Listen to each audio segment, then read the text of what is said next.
اور دوسروں کی دعائیں آپ کو مل جائیں گی، آپ کے لیے دنیا میں بھی عزتیں ہوں گی، کامیابیاں اور جنت آپ کو ملے گی، آپ کو جنت کی خوشیاں ملیں گی، اور آخرت میں بھی آپ کو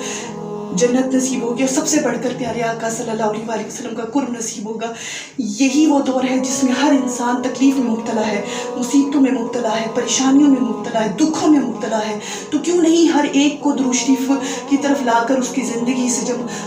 دکھ اور تکلیفیں ہم دور کریں گے تو ہماری زندگی میں کیا اس کے اثرات نہیں پڑیں گے؟ ہماری زندگی میں بھی کیا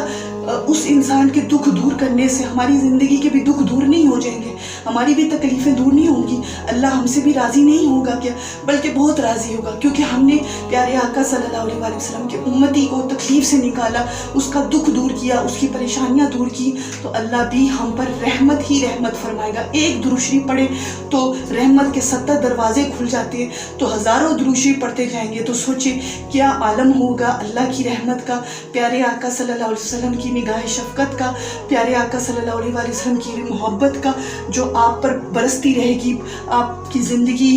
کو نکھارتی رہے گی، سنوارتی رہے گی، سمیٹتی رہے گی، آپ کو پیارے آقا صلی اللہ علیہ وآلہ وسلم کے دامن سے چمٹائے رکھے گی، اور یوں آپ دنیا میں بھی سکون اور خوشیاں محسوس کریں گے، پائیں گے، اور آخرت میں بھی آپ کو خوشیاں اور سکون ہی نصیب ہوگا۔ تو اس لیے خود بھی درود شریف پڑھتے رہیں، اور لوگوں کو بھی درود شریف کی طرف لا کر، آج جو ملک کے حالات ہیں اس میں ہر انسان جو ہے وہ